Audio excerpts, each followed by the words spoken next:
Assalamu Alaikum waramatullah wabaraktuh. فأعوذ بالله من الشيطان الرجيم. بسم الله الرحمن الرحيم. إن الحمد لله نحمده ونستعينه ونستغفره ونعوذ بالله من شرور أنفسنا ومن سيئات أعمالنا. من يهده الله فلا مضل له ومن يضلل فلا هادي له.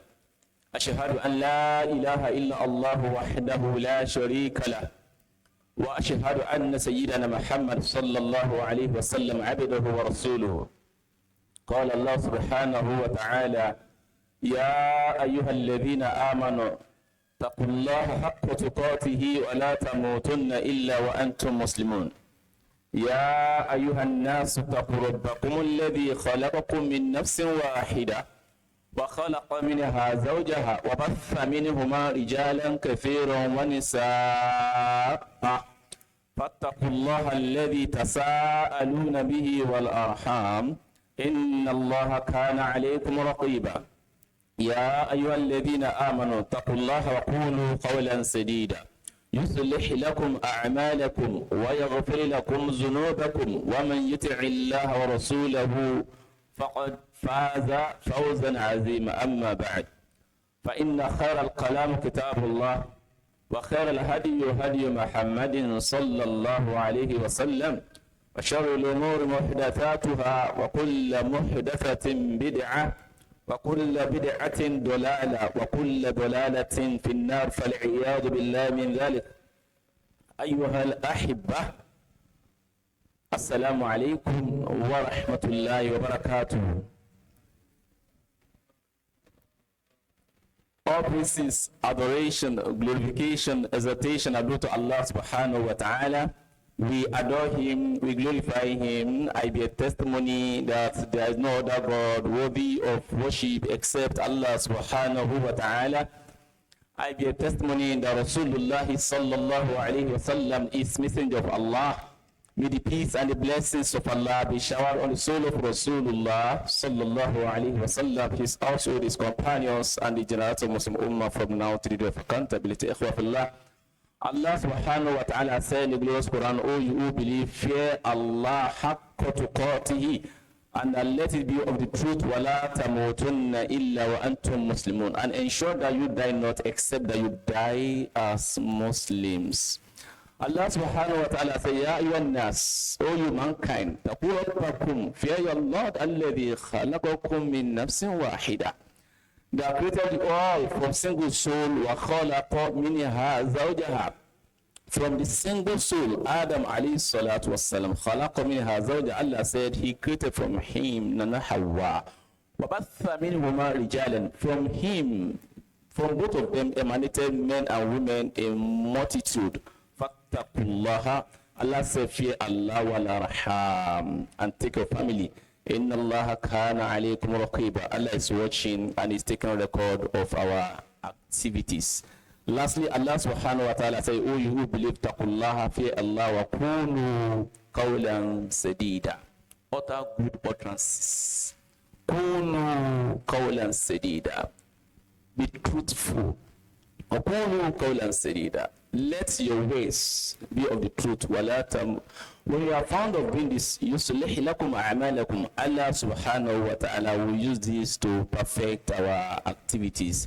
He will use that to erase our mistakes. Wa yaghfir lakum dhunubakum, He will use that to forgive our shortcomings. Wa man yuti'illaha, whosoever willingly follow Allah, obey Allah, follow the Rasul, faqad faza fawzan azim. Allah said the person has succeeded. May Allah subhanahu wa ta'ala count you and I among those that will succeed in this world and akhirah. Having said this, ikhwafillah, Rasulullah sallallahu alaihi wasallam, the best statement are the ways of Allah, which is Al-Quran. The best guidance are those that follow Rasulullah sallallahu alaihi wasallam. Outside these two are innovations that are being invented into the religion. Whosoever follow that will go astray. Whoever goes astray will enter hellfire. May Allah save us from hellfire. Ikhwa fillah, we are starting another quarter today The another quarter, you know the way we do our lectures, we normally have 3 months, 4 months sets of programs, then the theme will follow. After the theme, all other subjects, topics that will be discussed will fall in line with that theme. So this time around, we want to look at the Muslims and the contemporary, Muslim in the contemporary world. We want to look at the contemporary challenges, the contemporary issues, the contemporary affairs of the Ummah. How can we navigate, looking at the past events, look at the past stories of our predecessors? The challenge we are facing today is not unique, it's not new. Our predecessors have gone through that. How were they able to navigate? Even those that immediately left after us, they felt the same thing. How did they navigate? So we are now in contemporary world. How do we navigate? Is it financial challenge we are facing? Is it a marital challenge? Whatever challenge that we are facing, our predecessors, they have faced similar scenarios. How did they navigate? How did they marry the worldly affairs without jeopardizing their akhirah, without jeopardizing their relationship with their creator? That is what we are up for as far as this quarter is concerned. So the first discussion we want to look at is Muslims and social contracts. Muslims and social contracts. And when we talk of social contracts, we should know that it has to do with our relationships with one another, our dealings in our businesses, our dealings with the state we live in, our dealings with others, our dealings with our creator. So Muslims and social contracts, that is what we want to discuss this time around. We should know that Allah subhanahu wa ta'ala is the one that guided you and I. Asalamu Alaikum. Allah guides me, he made Muslim. Allah guides you, he made you Muslims. It is not because you are so wise, because it's not because you tell Allah, this is where I want to go. It is by his own desire, and he said, Man yuridullahu bi khairan yashrah sadrahu lil Islam. Allah said, it is he whom he wishes good for. It is the person Allah wishes good for. Yashrah sadrahu lil Islam. Allah said, his heart will be so submissive to Al-Islam. So Allah guided us, he has made us to be Muslims, and he has also taught us the importance of trust, mu'amala, integrity, and fulfilling contract. And we pray Allah subhanahu wa ta'ala shower his blessings upon Rasulullah sallallahu alayhi wasallam, who he has sent to exemplify the highest standard of ethical behavior, the highest standard of social contract, the highest standard of our relationship between ourselves and our creator. So, ikhwafillah, social contracts is a paramount important in our individual and collective life. I repeat, learning or knowing the social contracts, how to relate with one another, how to relate with ourselves, how to relate to our family, how to relate. It is a paramount importance in our individual and collective life.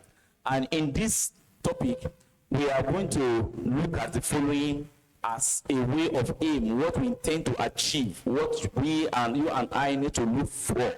Number one, we want to look at the importance of trust.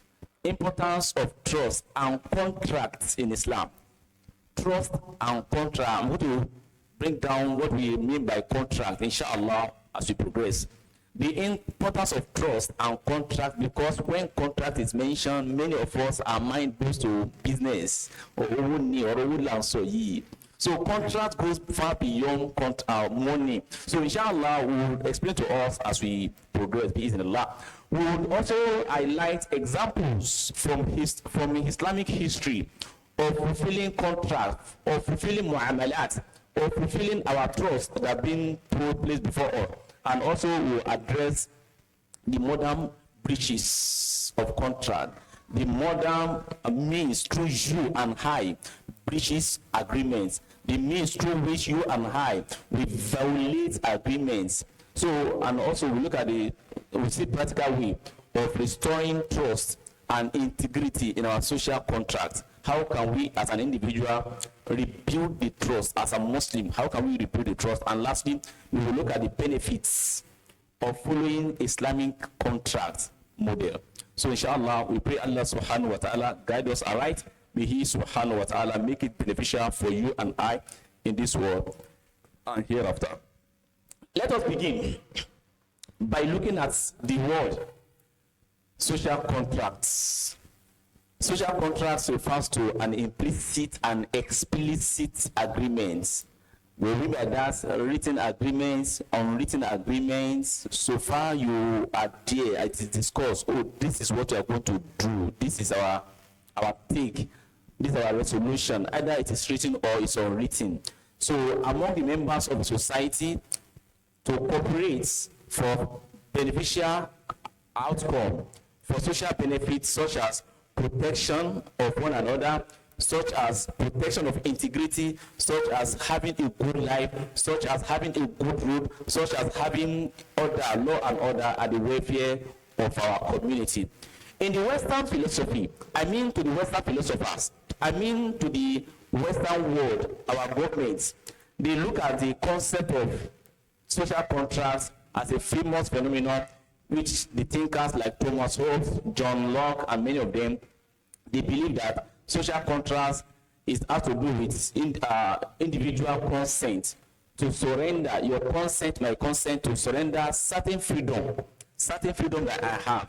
I can on my own say, okay, I just want to slap this person, I slap him. Oh, I have a gun. I can just, if somebody trigger my annoyance, I can open the fire, and kill him.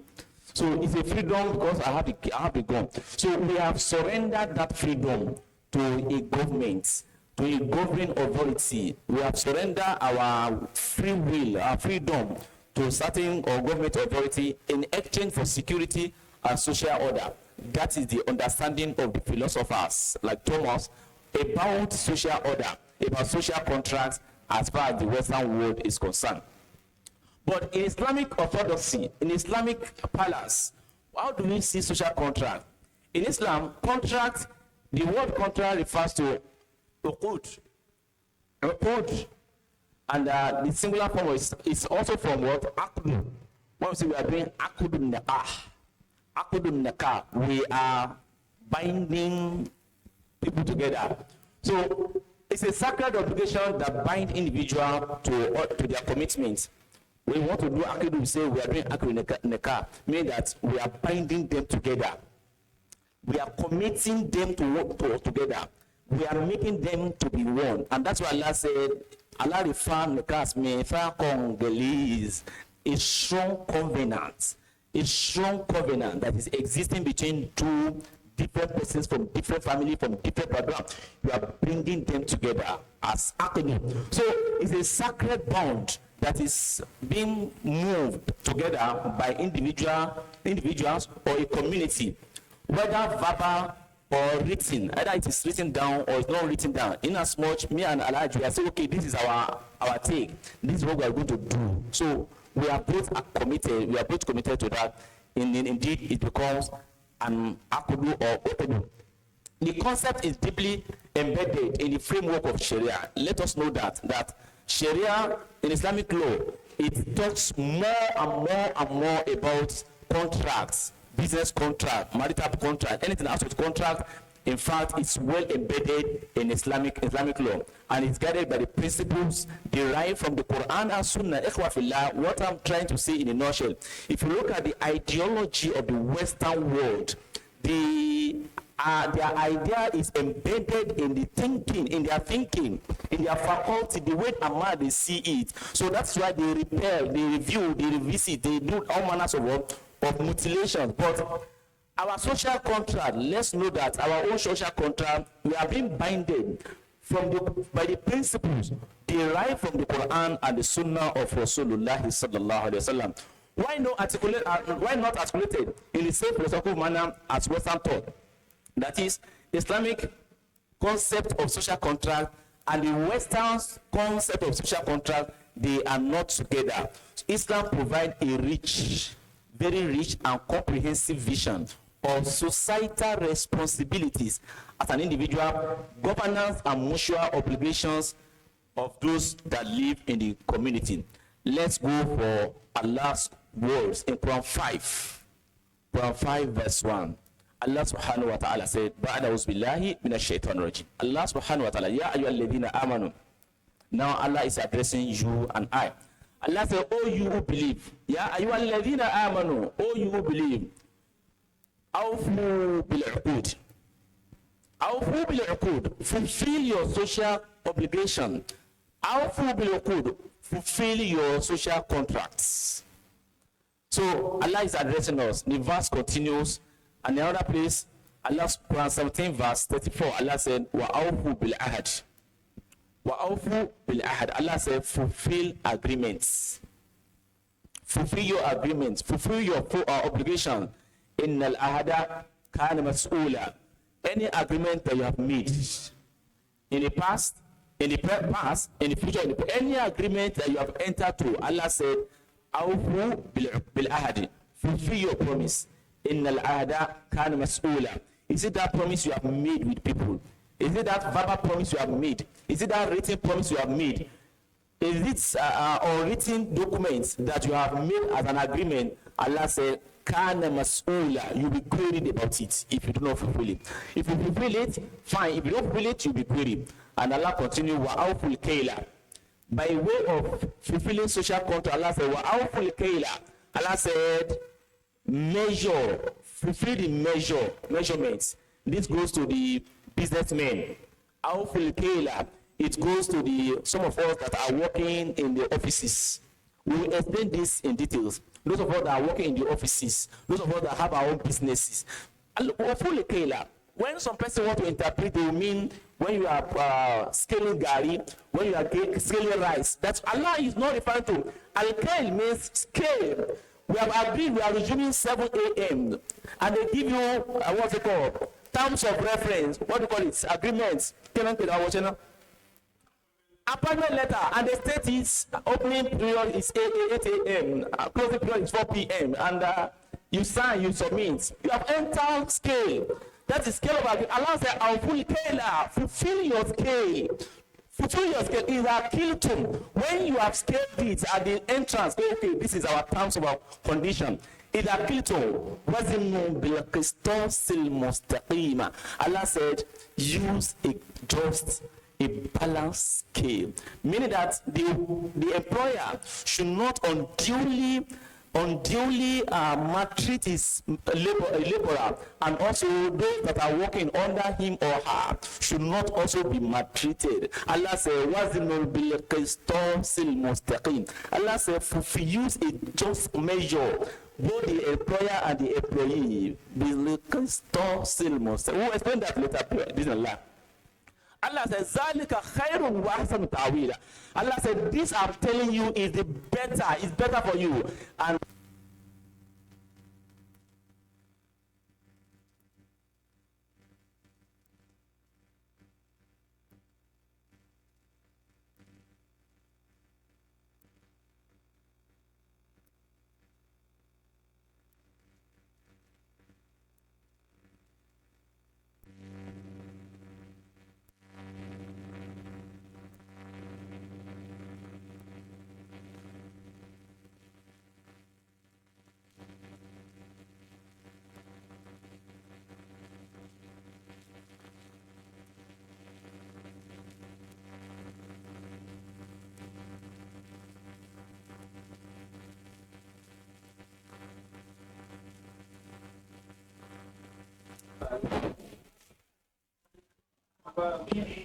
that's what I have a good ending, not bad ending. Meaning that if the employers and the employees, they all fulfill their skills, they all stand on the balance and just terms.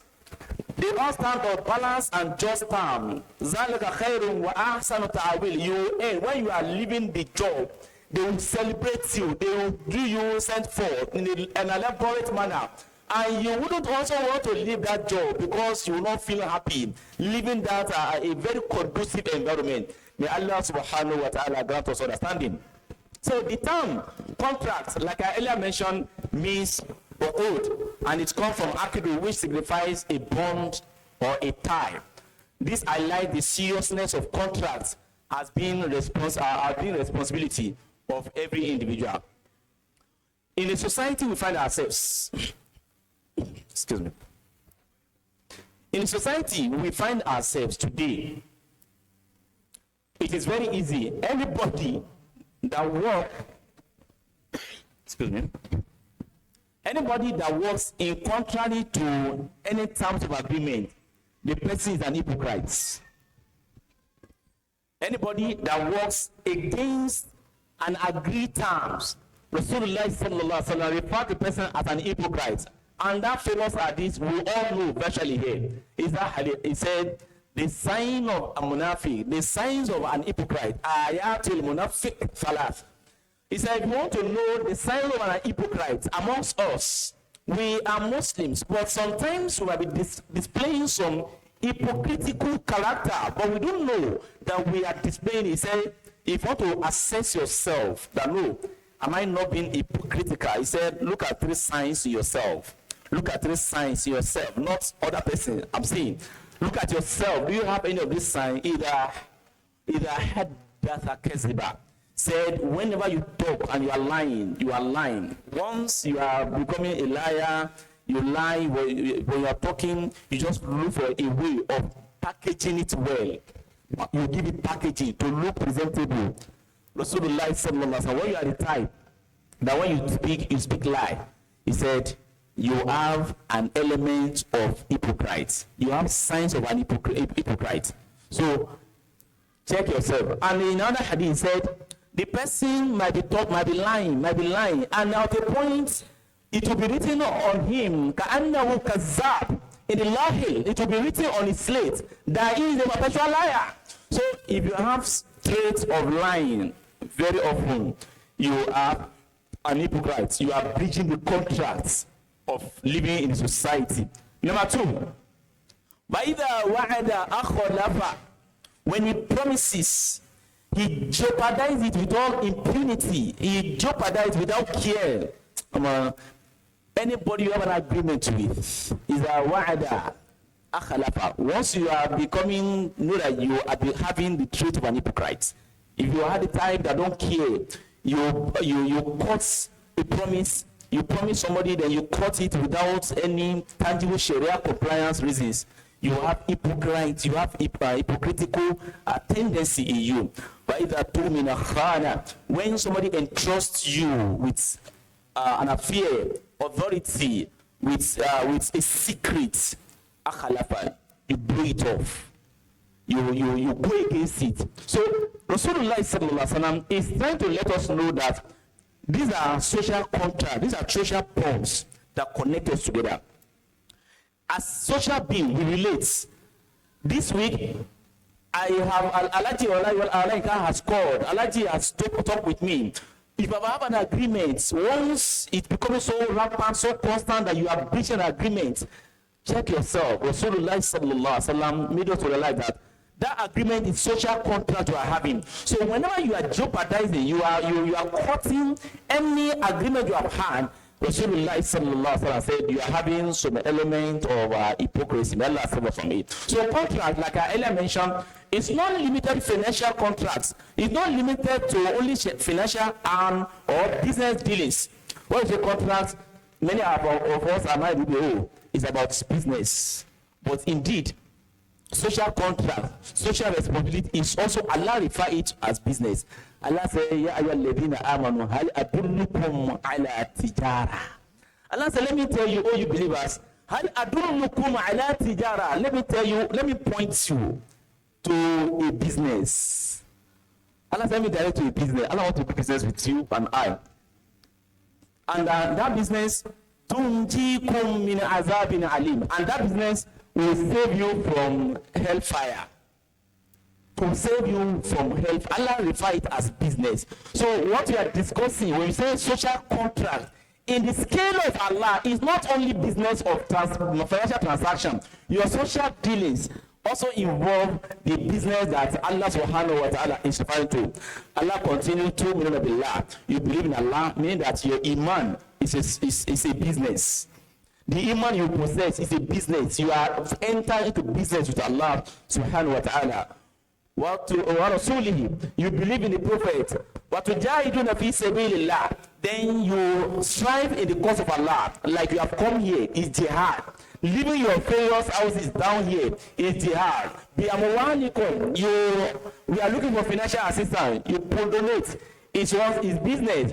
You don't have money, but you have good ways. Allah endowed you with intellect, then you contribute meaningfully.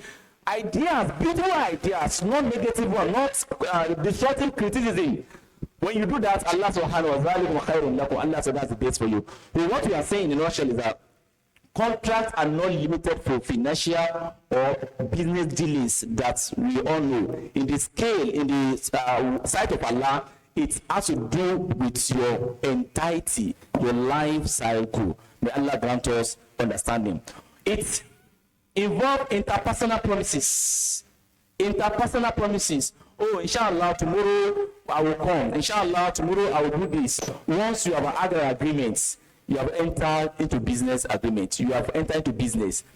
Because business for the financial managers, they will even count time as more expensive than money. So if time is more expensive than money, it shows that social contract promises is also more expensive than the money we have in mind.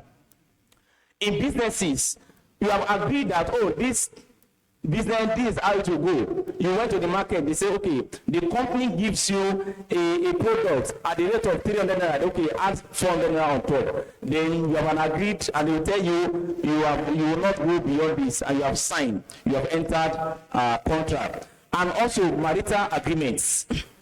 Marital agreement, we'll discuss that later on, bi'idhnillah. Let's also don't forget the treaty that Rasulullah sallallahu alaihi wasallam enters with the kuffar. Why I'm bringing in this is that sometimes we have agreement with non-Muslims. We might be thinking that, oh, I think this is a non-Muslim. You can do and undo. Don't do that. The Treaty of Hudaybiyah, I will explain that when we get there, bi'idhnillah. The Treaty of Hudaybiyah was entered by Rasulullah sallallahu alaihi wasallam.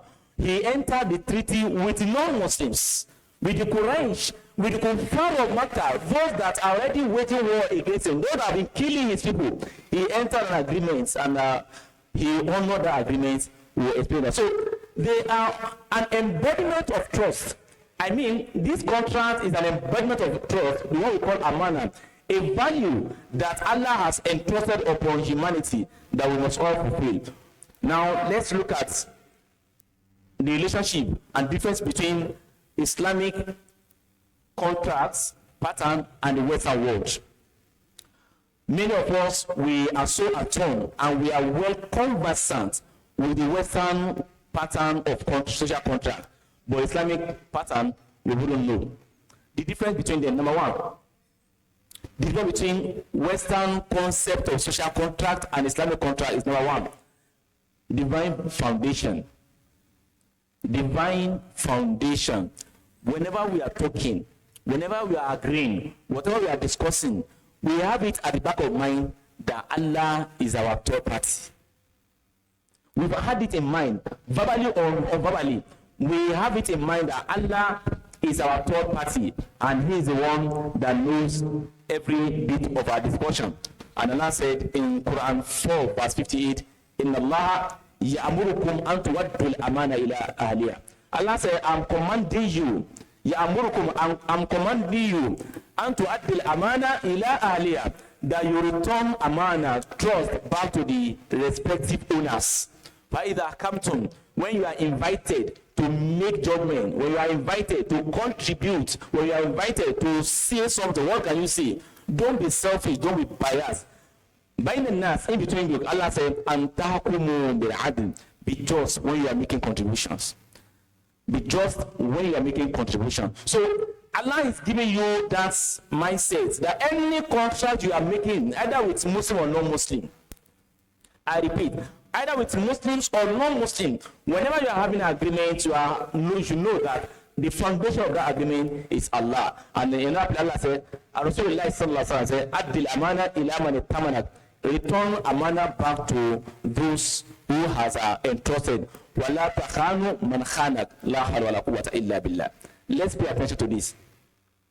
Addil amana. He said, return amana, trust back to those that are given to you. He said, wala takhanu. Wala takhun man khanak. Don't betray the people that betray you. Because he has betrayed me, I'm a drum back. Rasulullah said, wala takhun man khanak. Don't betray the people that betray you. You be straightforward because you are not having dealing with the person. Having it in mind, the foundation of that agreement is Allah. So if he or she jeopardize that agreement, he is left to Allah subhanahu wa ta'ala and not to you. That's number one. Number two, difference between Islamic mode of contract and Western mode of contract is accountability and justice. Accountability and justice. In Quran 4 again, verse 58:9, the one that follows the previous one, Allah says, Ya ayyuhalladhina amanu, O you who believe, ati'u Allah wa ati'u Rasul. Obey Allah, follow Allah, and follow Rasulullah sallallahu alayhi wa sallam. Wa ulul amri minkum, and those that are placed in authority. Meaning that having known that Allah is the supreme, having known that the foundation of your discussion, your agreement is Allah, know that you're also accountable to Allah subhanahu wa ta'ala. Know that you're accountable to Rasulullah sallallahu alaihi wasallam. Know that a'immatul wa ulul amri minkum, and those that are placed in position of authority, we must be held responsible for whatever we do. Number three, mutual rights and responsibilities. Mutual rights and responsibility. In hadith of Rasulullah, he said, the best of your leaders are those whom you love, and they love you, and you pray for them, and they pray for you. That is, the best of your leaders are those whom you love. Those whom you love, you pray for, and they also love you. You pray for them, and they also pray for you. Let's ask ourselves, our presidents, many of us, our leaders, many of us, we run course on them. We abuse them. They will not succeed. Blah, blah, blah, blah, blah. Whatever course we run our presidents, whatever course we run on our leaders, they are affecting us directly or indirectly. If, for instance, we wish Tinubu not to succeed, if he succeeds, who will benefit it? It is me and you and I that will benefit it. Tinubu, no, he don't get money in home. He know if he come share again by Allah's permission. So it is you and I that are affected. Rasulullah sallallahu alaihi wasallam said, the best of your leaders are those whom you love. We should generate love for them, and they also love us. That's another problem. If you love our leaders, do they also love us? Do we love them? That's the question for us to answer. Many of them, they don't have our love at heart. But like we mentioned, don't betray the people that betray you. We show our own love, and if they lie, they reciprocate. If they lie, they misbehave. So Rasulullah sallallahu alaihi wasallam enjoined us that we have mutual rights and responsibilities. Number 4 of the difference between our Islamic social contract and theirs is maqasid al-sharia. Asalamu Alaikum. Maqasid al-sharia means the goal of Islam. What Islam want to achieve in your life, what Islam want to achieve in my life. Maqasid al-sharia, what Sharia is aiming at. We know this. Salama, if you don't know it, please, let's listen to this. What is Sharia? When they ask what is Sharia, if you don't have what to explain, just say, what, as far as I am concerned, what Sharia want to achieve are 5. It is called 5 maqasid al-sharia. Please, if you don't know it before, know it now. Sharia want to preserve the following. Number 1, the religion. The religion. Sharia want to protect religion. Either Islamic religion, whatever religion anybody is serving. And that's why when there is war, you don't mutilate the God of others. You don't go to their worship center and destroy it. Leave it. You don't mutilate their women and many others. So Allah said, don't abuse their God. Because if you abuse their God, they will abuse your God. So ignorantly. So what you are saying is that Sharia want to protect religion. Whatever that will affect your religion, that will affect my religion, that will affect our relationship with our Creator, Sharia want to preserve it. And also, that's number one. Number two, preservation of intellect. Your mind. Whatever that will affect your mind, that will make you to run mad, that will make you to lose your sanity, Islam want to protect it. Whatever that is affecting your intellect, please move away from such a thing. That's what Islam wants to, and that's why Allah says, don't drink, don't smoke, because when you drink, your medulla is affected, your mind is affected. Don't drink. When you drink, you say rubbish. Your intellect is your mind is gone. Do not drink. Do not drink. Because when you drink, you are drunk. So Islam wants to protect the intellect. It wants our sanity to be intact at all point in time.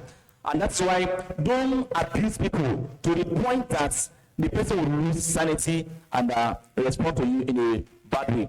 Number three, life. Sharia want to protect life. Sharia want to protect either the life of Muslim, the life of non-Muslim. Any life that Allah subhanahu wa ta'ala has created, even the animals, you don't mutilate when you want to kill. He said, Rasulullah, when you want to slaughter animal, says, be conscious, take it easy with that animals. Take it easy with animals, not talk of flesh being like you. So Sharia want to protect life. Whatever that will terminate life abruptly, Sharia want to protect it. Then lineage. Sharia want to protect family ties. And you observe every Fridays, Allah subhanahu wa ta'ala said he has commanded us to be just and also those are very close to you. So lineage, and that's why institution of marriage, institution of what's it called? Marriage in Islam is sacred. Nobody should tamper with it, and that's why fornication is haram. Adultery is haram, because once that is done, it mutilates lineage. So Islam want to protect family ties, and lastly, Islam want to protect properties. Whatever you have had, whatever property Allah has bestowed upon you, it is sacred bond that nobody should unjustly tamper with it. So these are the four aspects that Islamic social contracts are quite different from Western contracts. Number one, foundation is to Allah subhanahu wa ta'ala. Number two, accountability and justice. Number three, mutual right and responsibility. Number four is maqasid sharia, the goal Sharia want to protect. Let's look at it it's a picture that this is not display. So the foundation of Western constitutional contract is secular indeed. And they base their own on reasoning and consent of individual. That is for Islam, divine command and accountability to Allah subhanahu wa ta'ala.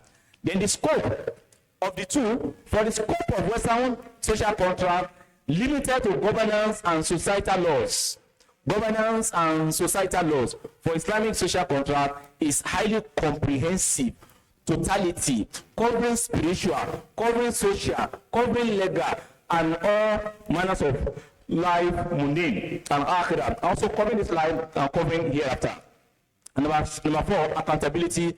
Once you misbehave, you are accountable to the state. For the Western, while if you misbehave, you are in Islam, you are accountable to Allah, you are accountable to society and self. You blame yourself for whatever you have done. And focus of this Western world, protection of rights in this world, focus of Islam, justice, welfare, moral responsibility, and above all, akhirah. May Allah grant us understanding. Having said this, let's look at historical examples of fulfilling contracts in Islam. And I know most of us, we have this knowledge, the history in our tips, but let's add more to it. Islamic history is rich with examples of how Muslims and Prophet Muhammad sallallahu alaihi wasallam upheld contracts with integrity, even under difficult circumstances. I mentioned earlier on the Treaty of Hudaybiyah. Treaty of Hudaybiyah. I repeat, Treaty of Hudaybiyah. It happens that when the Prophet was chased, I use the word chased, out of Mecca. He was chased. Once when he chased, he is able to pick his trouser, maybe one leg of slippers and the likes. That is the manner Rasulullah sallallahu alaihi wasallam was chased out of Mecca from his own fatherland, Ile Babare. And when he was going, he left. After a few years, let's say 10 years, Allah subhanahu wa ta'ala gave him the vision that he re-enters Mecca back. He saw it in a vision, but he entered Mecca. He told his companion, and they embarked on the journey. They call it lesser pilgrimage. And they were going. They got a point. They sent emissaries. I mean, Asoju, you call it Asoju to Mecca. When they are very close to Mecca, they sent Asoju to the people of Mecca. They don't want to bash into Mecca like that. La hawla wala quwwata illa billah. And that's why when you travel as a man, when you travel, part of the sunnah of Rasulullah sallallahu alaihi wasallam is that when you are coming back home, don't just go home straight. When you have more space around, enter mosque for observe in our field, send signal to the house. I'm already around. Let them prepare. Even when you go out, when you are coming, Asalamu Alaikum, I'm already coming. Oh, let them prepare the home. It's the sunnah of Rasulullah sallallahu alaihi wasallam. So he sent emissary to Makkah to go and inform them that they want to come Makkah. Oh, let them give them the chance. The people of Makkah, they were not happy with that. Coming to do a thing, blah blah blah blah. No, we don't allow that. They now said, okay, what will happen is that the companions who followed him, they wanted to destabilize it. What would they say? Not Rasulullah, calm down. No, calm down. Then they sent emissary to have an agreement, to have a deals. Why Rasulullah sallallahu alaihi wasallam should go back that year? That they are not prepared for him. They are not prepared for the companions. They now enter into an agreement. The agreement is not favorable to the Muslims. In fact, when I read them, you also will go, why the Muslims sign this kind of agreement now? You know, when you know that this agreement is against me, and you with all heart sign, it's against me, no worry. I trust in Allah. Part of the agreement is that the Muslims should go back that year, and they should come the following years. That's number one. Number two, that among the Muslims, whosoever want to renounce, among the people of Medina, Muslim that have gone to Mecca, if they want to return back to Quraysh, the Muslims should allow them with all hearts. Sharp. And any Quraysh that want to come to join Islam, they should reject the person. And many other conditions that, and also, the point I want to make is that no Muslim should not aid anybody against the Quraysh. And the Quraysh should not assist anybody against the Muslims in Medina. That was the agreement. And the condition to Rasulullah sallallahu alaihi wasallam was okay. The companions said, no, this agreement Rasulullah said, leave them. Let them sign it. And they signed. Rasulullah sallallahu alaihi wasallam signed. The Muslims went back for that year. It has become an agreement between the Muslims and the Quraysh, enemies of Islam. And it has become an agreement. The following time, before you know Jack Robinson, the following year, the non-Muslim, the Quraysh, they assisted a tribe against the Muslims. And if you have clauses in an agreement, once you have violated one, these are lawyer here. Lawyer is once you have violated one out of that agreement, the agreement becomes null. So the Quraysh of Makkah, they jeopardized that agreement the following year. They assisted against the Muslim. And Allah subhanahu wa ta'ala revealed his chapter, Bara'atun minallahi wa rasulih. Allah said, is it that agreement that we have had? Allah said, he is hands off. I don't have any agreement with them again. And that was why Allah subhanahu wa ta'ala gave the companions, the Muslims, that mindset. They moved to Makkah straight, and when they are going, Allah subhanahu wa ta'ala gave them victory. They were going the following year, the time they were going, they went in mass, and that was Allah gave the Muslim the Fatih of Makkah. Allah subhanahu wa ta'ala gave the Muslim the Fatih of Makkah, they enter Makkah. So the point we are making is that an agreement was reached by the Quraysh with the Muslims, and the Muslims honor that agreement, irrespective of whom you are having an agreement with. Once you have signed, either verbal or written, once you have agreed that yes, it my consent, it becomes binding. So the Treaty of Hudaybiyah taught us the lesson that anybody you have an agreement with, in as much the person is keeping to the terms and conditions you both agreed to, you must also adhere to what you have agreed to. Number 2, examples from the life of the Prophet as well. You know him, his nickname is Al-Amin. Why is named Al-Amin? You can all say it. Even our children can explain to us better why Rasulullah sallallahu alaihi wasallam was called Al-Amin. He was called Al-Amin because of his level of trustworthiness. They keep something in custody and they receive it back the way a manner is given. Many of us today, when they give you, oh, this 10,000 for me, I will collect it next year. Next year, or if anything comes around, we don't spend that money the following year. Before next year, we still have the following day. The next year, I will get another one now. Before next year, it's still far. Rasulullah sallallahu alaihi wasallam, the way a manner give it to our some of our fathers are also like that.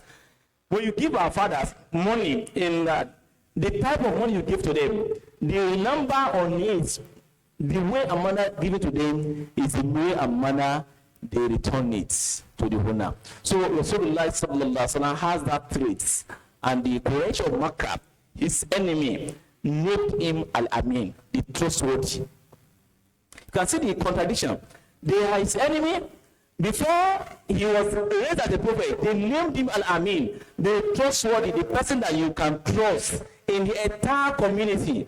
So having given him that, indeed, is an indication that his social contract with people in his surrounding, either Muslim or non-Muslim, is always intact.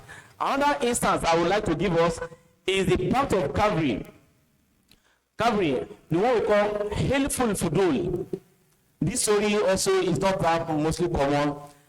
It's called Hilful Fudul. It also happened before the appointment of Rasulullah sallallahu alaihi wasallam as a prophet. One of the characteristics of the Makkah or the Arab is that they cheat one another so much. They cheat the privileged member of community, they cheat on those that are less privileged. They cheat on them. And Makkah, knowing that Kaaba is center of commerce, people from various communities, they come to Kaaba for trade activities. So when they come like that, they sell, they come with goods and they get it sold. The similitude of what I can say now, perhaps, which of the markets, this market we have, the element, I think that's the most popular market now. What do you call the market? Oil market in River State. People from suburbs, they go there to sell markets. And in our people in Yoruba land too, we have Friday market. They call it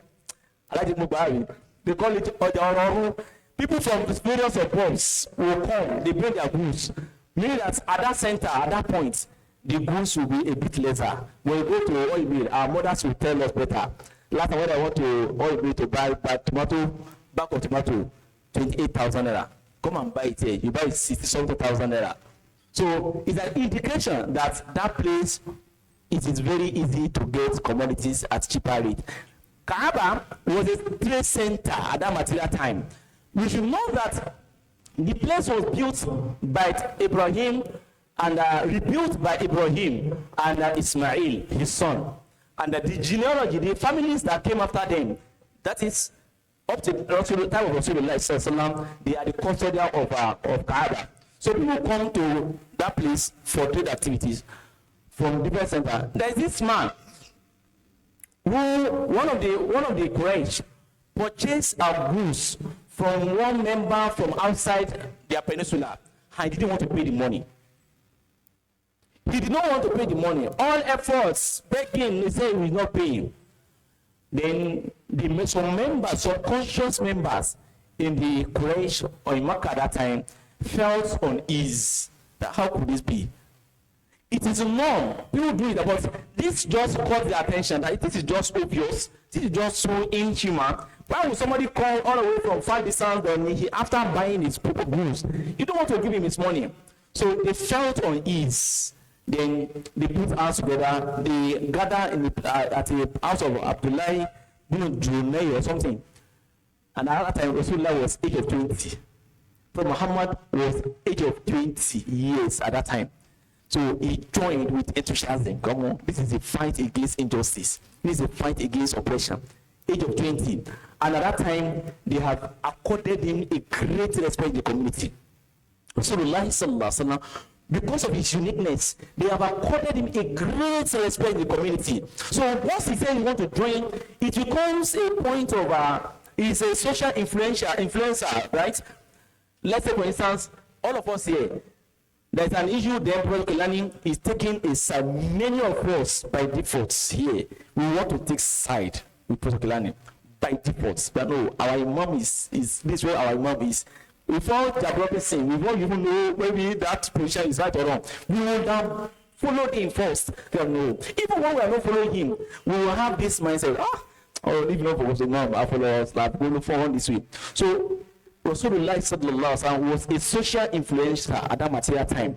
He is honored, and that was why they called him Al-Amin. So when he joined, it gives so many young youth and many people to also join hand against that oppression, and they ensure they forced that man to stand still and collect the property of the man who came to to the peninsula for trade that they returned the goods back to.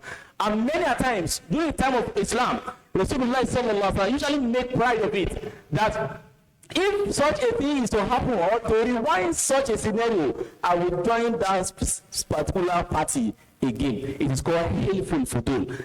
This indeed is to tell us that social contract is ingrained in the life of our Rasulullah sallallahu alaihi wasallam. As a Muslim, as Ummah, we must also demonstrate that. And if Rasulullah sallallahu alaihi wasallam had demonstrated that, Allah told us, لَقَدْ كَانَ فِي رَسُولِ اللَّهِ أُسْوَةٌ حَسَنَةٌ. Indeed, in Rasulullah that he has said to us, there are things that we can emulate, character and traits that we must emulate. Now, let's look at our modern lifestyle. This, I'm talking to myself, I'm talking to all of us. Don't have the men the picture or they are talking to some person. I'm talking to you. I'm talking to myself. And we should be concerned. We should feel bad if it affects us. Today, breaches of contracts have become rampant in our social dealings. They have become so rampant with all impunity, with all confidence, with I don't care. Many of us, and indeed, it affects our social transaction. You betray, you talk ill about your fellow brothers. You talk ill about your fellow Muslims. You talk ill nonsense about unfounded discussion. You depot it, you slaughter it, and you are jeopardizing the trade, the character of your fellow Muslim. In businesses, when you have business dealing with some Muslim brother, Imam Abdullah was asking last week, if some people maltreat their house help, I was like, Ustaz is asking, according to Tashin Azim, you are asking a very big deal. If they enter some of our families, the way and manner we treat those that are under us is appalling. It's inhuman, not only it's un-Islamic, it's inhuman. So our businesses, in our dealings, what you sell, either in office, either anywhere you are dealing, so it has affected us. Our political leadership domain, wherever we have been given that authority, maybe as a HOD of your department, maybe as a leader of your unit, maybe as a coordinator, wherever you are having authority. So it has affected us so greatly. These breaches lead to erosion of trust. We don't trust ourselves again. The trust is no longer there. Erosion of trust, societal corruption, and loss of blessings. Barakah has been gone, has been eroded away. Let's consider examples in our life. Number one, trade, dishonesty in trade. When I mean by trade, I mean your workplace. When I mean by trade, I mean where you are working. I mean your goods that you are selling. Excuse me. So tampering with scales and measurements. Tampering with scales and measurements. The scale and measurement, like I mentioned earlier on, when something got past so much, the ideal becomes so strange. It sounds so strange. What is it saying? When the society has corrupted so long, so much that when you say the truth, it sounds so strange. When they say we have to resume work by 8, because the manager is lenient, because the controller is not witch hunting, then we add 20 minutes at the first instance, later on 30 minutes, later on 1 hour. There is a complaint. There is this clinic at Chuba Junction. We have a course to be there sometimes back. They are to resume by 8, 7, 8. Those that provide health care services. 8, they are not there. 9, they are not there. 10, they are not. Around 10, 11, they are not working, coming one after the other, as if they have an agreement that this is time which will be coming. It's so appalling. These are the people that will provide health care services, health care delivery. They are not there. And the most annoying part of it, they come with all manners of impunity, as if nothing has happened. And that has been their daily routine. It has been their daily routine. I mentioned them, not only them, even among us.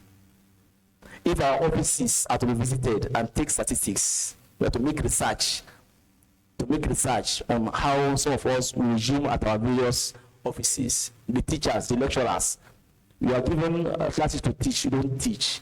You have to teach a scheme at the beginning of the semester or term. They give you this scheme you are following. These are the terms. Term curriculum, you are not following it, or you don't teach the children, you are not even concerned. You are tampering with the scales and measurement. When you tamper with the scale and measurement, the results will be deficient. So let's now go to the marketplaces. Marketplaces. Those of us that are selling scalable items, maybe like rice, gari, whatever we sell, Allah subhanahu wa ta'ala wants us to be just. So what we are saying is that tampering with scales and measurements, check yourself. In any position you are holding, check yourself. Scale and measurement is not only selling and buying your offices. I know many of us, our jobs are office related. That's why I'm laying emphasis. You are a contractor. You have given contract, you have given a quotation that this is the specimen that I'm going to use, and they have paid you based on that quotation. Once you have mutilated it, once you have reduced it without the consent, if prices are changed, call the owner, Asalamu Alaikum. I go to the markets, this price of things are changed. So you go back to the terms of agreement, and for that reason, I'm going to reduce the quantity of what I have quoted. So what we are saying is that once you tamper any measurement that is given to you, you should know that you are falling prey. You are falling prey. May Allah save us. So outside that, adulteration of products. Traders mix kerosene with diesel. Go and buy kerosene. Sometimes they will buy kerosene, by the time you light it, it explodes. People have added petrol with kerosene. Sometimes they are selling petrol, they add kerosene. Sometimes they add water in order to inflate the quantity. So indeed, this is against the ethics of religion we all uphold. Or increase margin, comparison quality and compromising quality and quantity. Quality and quantity. When you want to buy something, I was at Aba on Wednesday to buy some goods. When I got there, I told the person what I want to buy. They sample varieties of those items.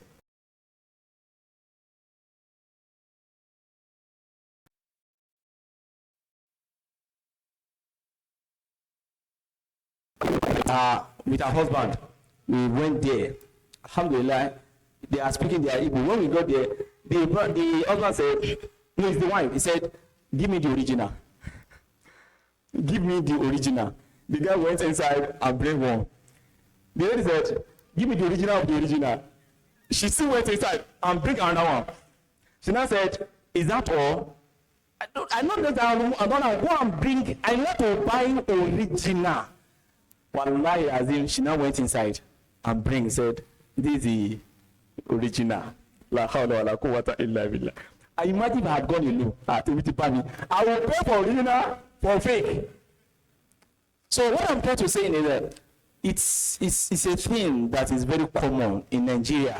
It's a thing that is very common in our dealings. So adulteration of products, tampering, compromising standard and the quality indeed is affecting us. The consequence is that Allah's pleasure and removal of blessing. Allah remove barakah. Allah told us, you all know the chapter, the verse, in Surah Al-Quran 83, verse 1 to 3.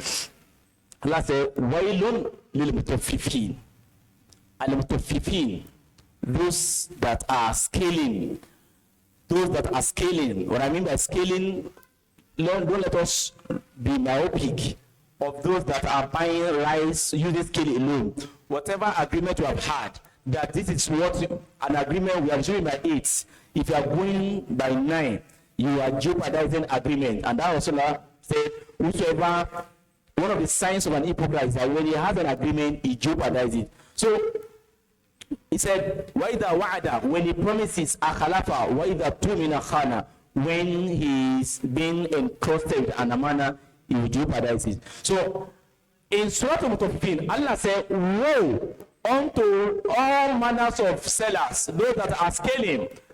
الَّذِينَ إِذَا تَالُوا عَلَى النَّاسِ يَسْتَوْفُونَ.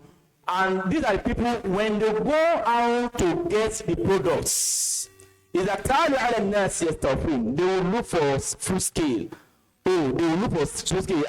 This your rubber. It's all otikere. This they will tell you all manners of. No, give me another rubber. وَإِذَا كَالُوهُمْ أَوْ وَزَنُوهُمْ يُخْسِرُونَ. When they now go back to their own office, لَا حَلْوَ لَا قُوَّةَ إِلَّا بِاللَّهِ. Let me do this way. We are working under people now. And we are behaving anyhow we want. People, if you not establish our own, that's a similar to do. When we not establish our own, you will not want people to behave the way we are behaving with other persons. That's what Allah said. Alladhina idha talu ala nasi yastawfun. When they are dealing with other people, they want people to do it well. When they are dealing with others too, they will reduce the quantities of service. Allah said, don't you think that you meet me one day? Don't you think that I will resurrect you? Don't you think? Allah yazunnu. Are they not thinking? Allah yazunnu. Is it not according to them? Annahum mab'uthun. That they will be resurrected. Liyawmin azim. A great day. Is a great day. Liyawmin azim. Yawma yaqumun nasu li rabbil alamin. The day that man shall stand on his before Allah. Imagine Tinubu comes here and said, oh, where are those people that are misbehaved? Bring them here. You know the way you be panting. Let's leave Tinubu, the chief judge. You know when you are facing a judgment. Our lawyer is here. When you are in the court and you know you are guilty, what you are expecting judgment. You be shivering. Hey, may the just pamper justice with mercy. All manners of prayer will come in your mind. Allah said, those that are involved in such manner of dealing, in such manner of social contract, are they not thinking that they will meet me azim on the great day? The day man shall stand before his Lord, the Lord of the entire world. May Allah save us. So one of the consequences of dishonesty in our dealings is what? The barakah of Allah will also move away. And the corruption permeates the market system. Corruption permeates the market system and driving away honest traders. When you are going to market, you will be panting. When you want to buy tomato, sometimes they will put the better one on top. They will put the rotten one under. They will put the rotten one under. By the time you now go home, you want to buy gari? During IBC, I learned a lot. You want to buy gari? What do you mean? When I went there, I said, I want to buy Gary. I didn't know anybody. I repeated, I said, I know somebody. I said, I'm looking for somebody. He said, who you want? I said, there's one person I'm looking for. I'm not looking for anybody. I just wanted to come. I said, the person that can tell me, that can send me correct. I have seen that person before. That can send me correct. He said, you want original? I said, yes. I said, I can give you two. That will come. He now took him inside. He now took it, said, taste it. And I tasted it. Wallahi, the taste is so unique, really. And the price is different from others. So what I'm trying to say is that you get scared when you want to buy something because you don't know the quality of things that will be given to you. So, I'm saying this because we live in a society wherein many of our dealings are with non-Muslims. Many of us are also falling prey as Muslims. Many of us are falling prey as Muslims. So we have to take yourself, and that's why I said, I'm not talking to anybody, but I'm talking to myself. I'm not talking to anybody, but I'm talking to you. Don't mirror it to another person. Mirror it to yourself. That's when we can go home with lesson. May Allah save us and grant understanding. That's number one. Number two, don't forget, we are talking of the contemporary breaches of contracts that we engage in. Number two is breaking of marital agreements. Breaking of marital social contract, marital agreement. In Nigeria, breaches of marital contract are increasingly common, leading to rising of cases of divorces and broken homes, such as failing to fulfill agreement. This, we might take it as not serious, but very serious. Let me give you a scenario. There are some idiots. I'm sorry to use the word idiot. When you want to marry, they will tell now only you are going to marry. This kind of now you are going to marry. I don't go tell you. I will tell before I marry my wife. I will tell them not only you, deal or not deal. You must say what you do. Don't deceive. Any man that deceives a man is a deception. If they are okay with it, fine. If they're not okay with it, fine. It is a deception. You are also promising what Allah subhanahu wa ta'ala has not given, a body Allah has not placed on you.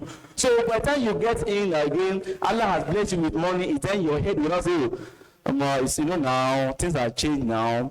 You are also jeopardizing the promise you have had with her. They also have feelings. But once you have made them realize, this is my stand, this is what I stand, you will go along with me, yes or no. It's an agreement. Agreement is an agreement.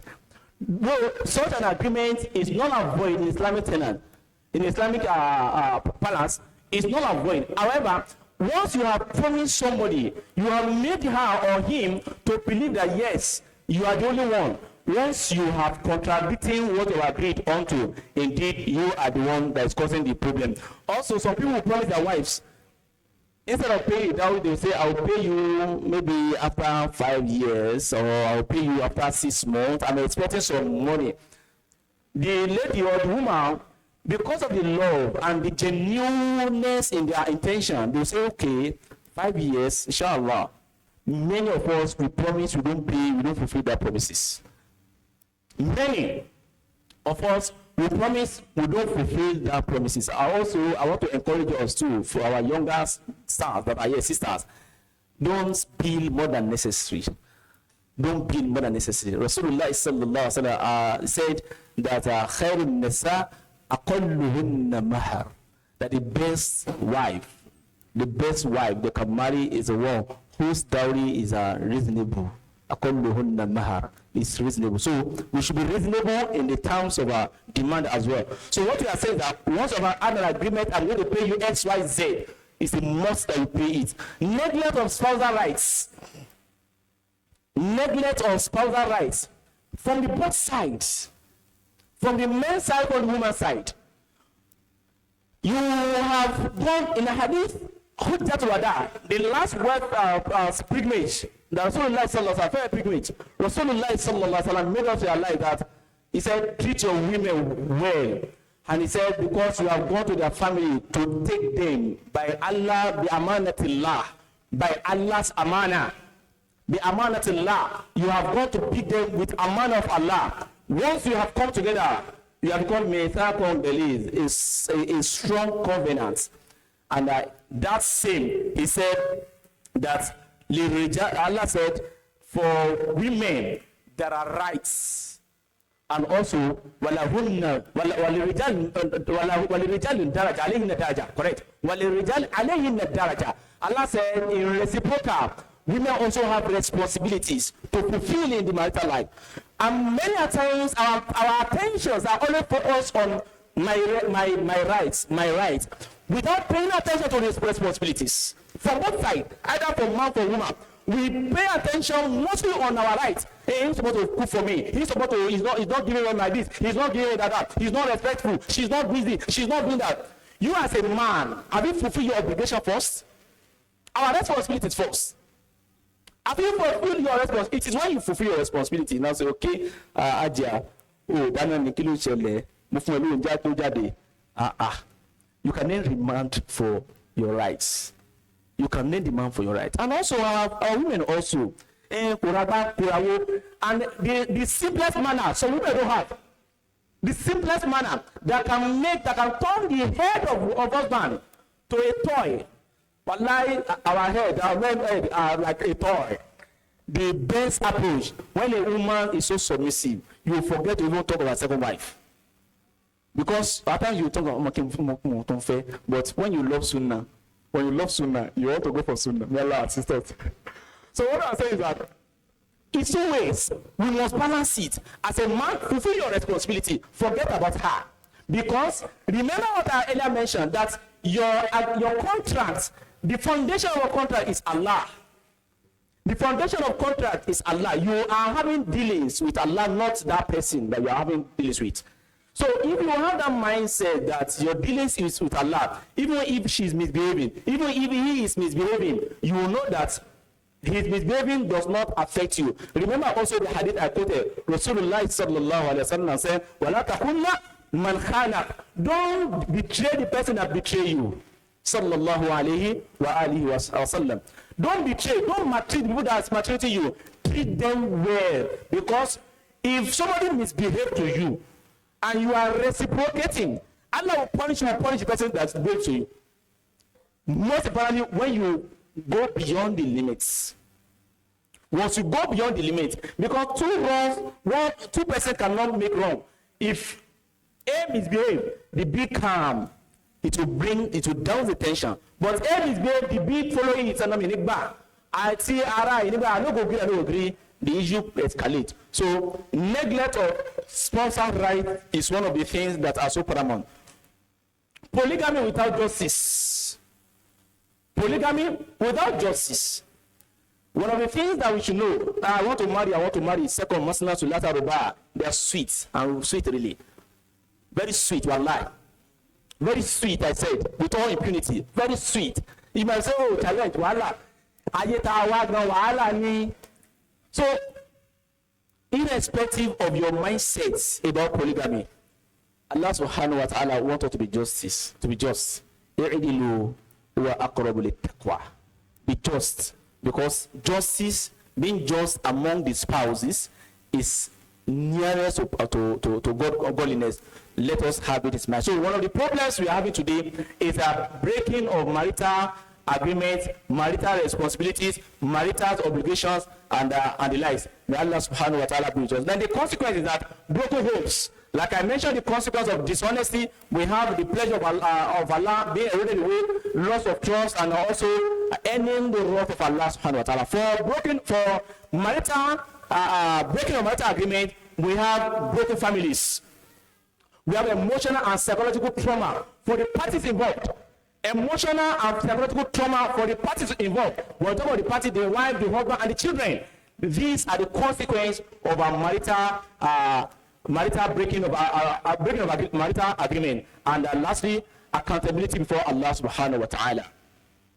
Accountability before Allah subhanahu wa ta'ala. Always remember, I said that the foundation of our agreement, of our social contract in life, is Allah subhanahu wa ta'ala. Allah said, وَأَخَذْنَا مِنْكُمْ مِيثَاقًا غَلِيظًا. Quran 4 verse 21. Allah said, they have taken from you, meaning that your agreement with your spouses, either husband or wife, you have taken a very strong covenant. So once you have done that, you should know that Allah subhanahu wa ta'ala will hold you responsible. Number 3, breach of employment contracts. It's one of the rampant things that people are breaching our social contract with ourselves. In Nigeria's labor market, breaches of employment contract occur frequently from the both sides. Unpaid salary, la hawla wala quwwata illa billah. La hawla wala quwwata illa billah. When you hear some persons that are working, you ask them, and you are still working there. Imagine owing 3 months salary, 4 months salary, 5 months salary, and you are comfortable as a owner of a company. La hawla wala quwwata illa billah.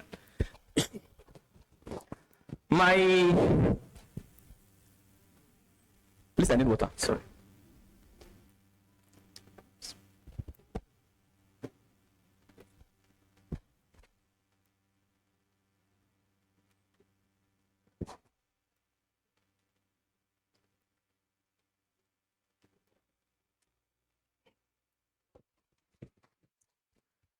Many a time, the cleaners of our office, my office, will come. Sir, we have not. They have not. The cleaner, the security. On Wednesday, on Thursday, before the break, there's one of the security guy, elderly man, came to my office, was lamenting. They have not paid them. Blah blah blah blah. Sir, how many months? 4 months. 4 months. Your family, how are you coping? Ask me how much their salary. How much their salary? 30,000, 40,000. And you're waiting that person for 3 months, 4 months. La hawla wala quwwata illa billah. On Wednesday, Thursday, he also came again. Astaghfirullah. Wednesday, he also came again. Sir, anything you have, they never pay us again. I just put him in my shoe. That imagine I'm in his shoe. How will I cope? How will I cope? Ikhwafillah, whosoever that is working under you, pay them as a 20. Pay them as a 20. No, Abdulaziz said it last week that many of us will not have problem for our salatu. You know, we get problem for our zakatu. You know, we get problem for our fasting. You know, we get problem. When you get problem, I don't put the picture on you. La hawla wala quwwata illa billah. Please, please, whosoever that is working under you, pay them their worth. If you exceed one day, explain to them, I'm sorry for the, because it is now a debt on you. It is now a response, a burden on you. A day, if it exceeds one day, beg them. Because if you don't do your work well, and they know they will pay the organ, I'm sorry, this is what happened. You will also become in that shoe. When paying them exceed a day, you need to beg them, and they must understand. They should understand. You pay to the point that they will have to understand with you. Explain to them. Don't take it for granted. When you take it for granted, you are eating up their weight, Zulman. Because the wealth, a day exceeding, once they exceed a day, what they might have gotten that day, when they go to market Friday, the price might have changed. They may not be able to get it at the place they want to get it again. So, what we are saying in a nutshell is that don't delay the salaries of those working under you. Also help your younger brother, your younger sisters that are working under you. So, please indeed, whatever salaries, whatever you are owing salary, pay them timely. Corruption in recruitment. Nepotism, tribalism, bribery are common. I don't know if you want to go to Nigeria as a country. I don't want to go to Nigeria as a country wherein service recruitment is unsold. The highest bidder collects it. Highest bidder. If you don't have the money, you must know the person that knows the job, that can give you the job. So this is part of the corruption. If in the chains of that recruitment, and the challenges or corruption involved, you are involved in that chains, remove yourself. This indeed is against the ethic of Islam. Neglect of duties. On the other hand, some workers fail to put in their best efforts, arriving late, leaving early. They will come late. Civil servants. La ilaha illallah. Civil servants in Nigeria. They will come late and they will leave early. I was discussing with somebody on the, what do you call it, international visa, international passport, just last week. Early last year, if I'm not mistaken, the Minister of Interior, he was telling us in 1 week, you will get your international passport. Up to today, a lie. You go there, your head will fail unless you pass the back corner. And that back corner has become a norm. If you don't follow it, it's a lie. You will stay there 1 month, 2 months, you may not get your passport, international passport. There are some that are genuine, really. However, many of them, they have taken that back corner as a means of livelihood. Back corner, so they are then jeopardizing every effort of the government. Not only that, go to other ministries, there are similar things happening. They will come to this work late, and they will leave early.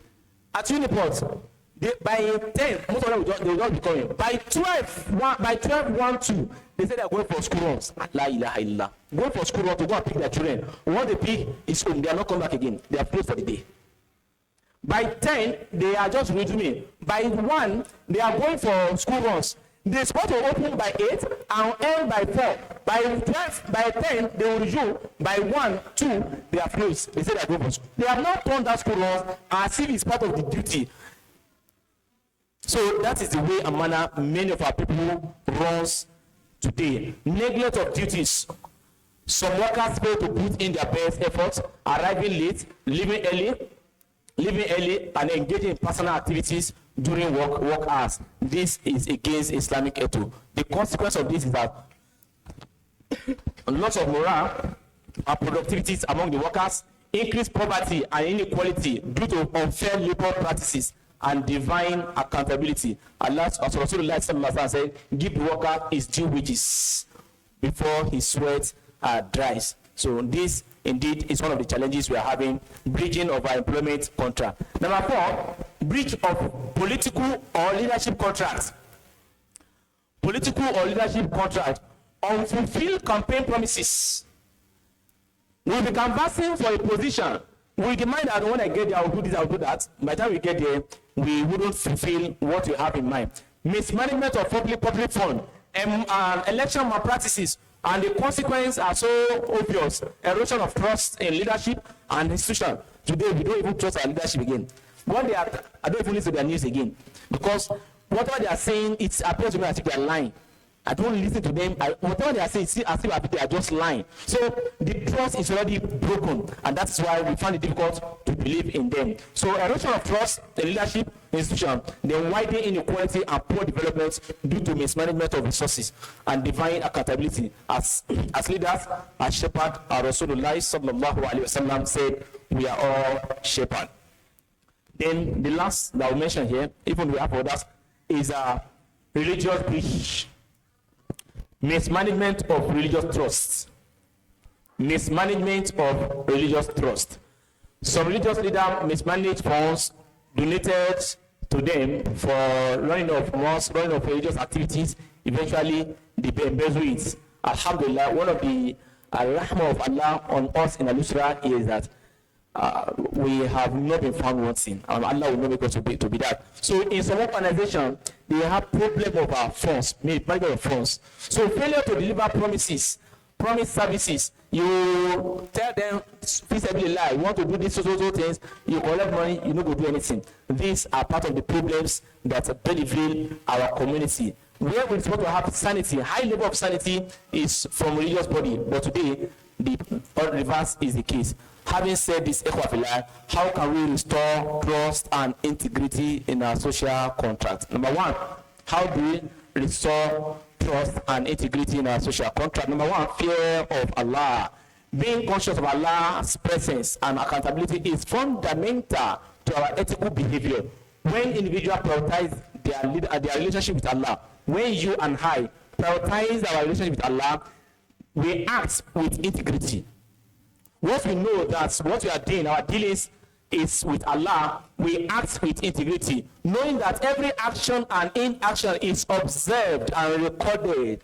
Allah subhanahu wa ta'ala made us realize that في وكل إنسان ألزمناه طائره في عنقه. We have tape recorders here, tape recorders. Well, on the day of judgment, Allah will remove it and give it to us. Ikra kitabaka kafa bi nafsika al-yawma alayka hasiba. Allah will give us, it's like a tape record that have been stored here. Take, you cannot deny it again. But it seems most of us we don't believe it. That's one of my challenges I have. It seems most of us we don't believe that there are tape recorders in our ears. We seems don't believe it. But let me tell you why we must believe it. There might be a record here in this room here, but we may not see anything. They can just put one small thing, government on the wall, and it will record everything. If human being can do that, how much more an invisible record? Allah said an invisible. If human being can do an invisible tape record, how much Allah said there are records here. Kulla insanin alzamnahu ta'ira fi unuqihi. Allah said every individual has tape record. On their judgments, will give heed to us. Ikra kitabaka. Read. This is your kafa bi nafsika alayka al-yawma hasiba. You are the one to read it by yourself. La hawla wala quwwata illa billah. So fear of Allah, when we fear Allah, indeed, it will make us to be conscious of our dealings with ourselves. To make us be conscious of our dealings with others and as in our business. As well as ensure that your scale are accurate and never overcharge consumers. Don't overcharge. When they say 10,000 excess, you might say, oh, profit has no limits. You might say, promise, but once you are overcharged, Islam does not allow over excess profits. Excess profits is not allowed. Don't do what will make undermine the integrity of Islam. What Islam is known for is this moderation. Yesterday or the I was discussing with one of my neighbor, Professor Primer. He is making reference to one brother at around Lekayas there. That this brother's product, his shop is always filled. The brother prays at the University of Port Harcourt Mosque. His shop is always filled with people. They want to buy. If others are selling 2 naira, he will sell it for 1 naira, it's 80 kobo. If others are selling 2,000, he will sell it 1,008. His own pricing is always very minimal, very reasonable, and it's making his headway. The brother is living very fantastically well. People see the barakah in him.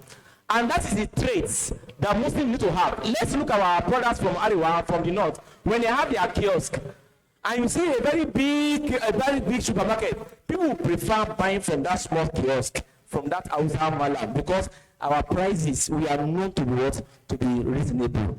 Our prices are always reasonable. So be in that manner. Let them know us for that. So what we are saying is that excess profits is not too much allowed in Islam. So such practices earn you the trust. When you are doing that, it earns you trust, loyalty of buyers, and attracting blessing. Barakah. What matters most is barakah. In our offices, as a civil servant, you must refuse bribery. You must refuse bribes and or falsification of documents, knowing that such action displeases Allah. Assalamu Alaikum, waramatullah, wabaraktuh on you.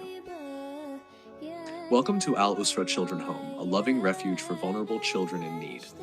Our mission is to provide a safe, nurturing environment where orphaned and disadvantaged children can grow and flourish. Justice and don't make the scale deficient in any form. Number one is what? Fear of Allah. Number 2, fulfill promises. Fulfill promises. Keeping promises is a mark of true believer. Keeping promises is a mark of true believer. You want to have an emblem. You want to have an identity of a believer. Keep to promises. Breaching promises, whether in personal relationship or professional dealings, erode trust and damages relationship. That is, when you are breaching promises, it erodes trust and also damages relationship. Once people know you don't mind him. Don't mind him. By then, it is dampening the morale and your integrity. May Allah save us. So how do we navigate? In the businesses, as a contractor, complete a construction project, complete the promises, complete the quotation you have given to them on time as at when due. Once you are bridging, you are also going to have challenges. You are also falling prey against the Islamic ethics. In marriages, a husband who promises his wife whatever you promise, in as much as become a deal, make sure you fulfill that promise. And also Allah subhanahu wa ta'ala said, La iman.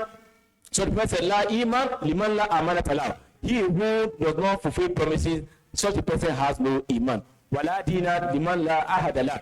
He who does not fulfill promises, he does not have religion. Number 3 is seek knowledge, seeking of knowledge. Seeking of knowledge. Many of us, we fall prey, we misbehave, we do things because we do not have the proper knowledge. And that is why it's always good to find ourselves in a gathering like this. No matter how knowledgeable one is, if you are alone for several years, you are not mingling, you are not attending lectures, you are not coming for programs, you are not hearing lectures, you are not revitalizing your iman, your faith, as every point in time, you deflate like a tire, and you may not even realize. So let us always seek for knowledge. The knowledge will making us to know our duties and responsibility between us and Allah, for couples, for traders, and also for youth. I want to use this medium to tell some of us that, inshallah, one of the topics we are going to discuss here is about the youths related. Our youths need our help. Our youths, they need our help. We are leaving them too much. We are assuming for them that they're supposed to know. We are assuming too much, and the challenges they are facing is more than what we are facing. And many of them are not equipped to face those challenges. How do we mean?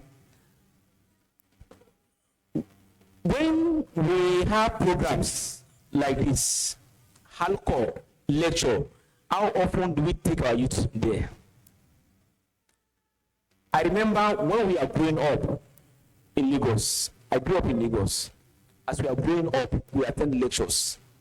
Many of what I know is not all what I read from books. Many of what I know is not what I read from books. It's what I heard from scholars' sayings. What I just do when I come across it, I will confirm what the scholars have said. Many of our youth today, their head is empty about our religion. We are not engaging them. We think, oh, they have attended City Model School. That suffices. It does suffice. Oh, they have attended Islamic school. I think they have the foundation. It does not suffice. Let them involve in lectures, attending lectures, programs like this. May not be only this. Once you see a poster, there's a lecture going on at LN1, inshallah, go there, take them there. That is how we grow. That is how we grow. Oh, there's a lecture at Ebelu. Who is the lecturer? Oh, inshallah, we attend. From you over there, we go. That is how youth supposed to grow. Our youth today, they are comfortable in their phone, and they are getting wrong akida. Those are not getting wrong akida, their minds are polluted. I just use this medium to talk to us that our youngsters, let's carry them along. This place, many of us, we left our children at home, the young ones. We don't care about them. Let's be bringing them. Let them be hearing. Let them see how we are doing it, so that they can also imbibe that spirit. By the time they go outside, they can stand firm that, yes, I'm convinced of what I'm doing and what I'm saying. Seeking knowledge is very paramount. Let's attend lecture, and let's take our children also along. Promote mediation in disputes in any form, family conflicts, business agreements. Let's also serve as an arbitrator, as a mediator. Once you hear that there are disputes between two persons, don't fuel it. If you cannot separate it, what do? Detach. Don't fuel it. So serve as a mediator. Allah says, "In ta'ifatani min al-mu'minin tatalu faslihu bainakum." Allah said, once you are having disputes amongst your brothers, what do you need to do? Come in to mediate, to resolve it. This is what Islam preaches. Act as a role model. excuse me, act as a role model. We should be a role model to our children, a role model to the community. That is what we are supposed to be. As a parent, as a teacher, as community leaders, as religious leaders, we should serve as a role model. This indeed will help us in streamlining our social contract. So the benefits are number one, restoring trust. Number two, attracting blessing, that is barakah. Number three, strengthening society. And number four, or last, is earning Allah's pleasure. We pray to Allah subhanahu wa ta'ala to grant us understanding. We have been able to say this, and we pray Allah subhanahu wa ta'ala to make it hujjah for us and not hujjah against us. أقول قولي هذا فأستغفر الله ولكم والسلام عليكم ورحمة الله وبركاته. وعليكم السلام ورحمة الله وبركاته. Takbir. Let's recite Surah Al-Fatiha for our ustaz for that very rich lecture. Lord Almighty Allah continue to increase him in knowledge.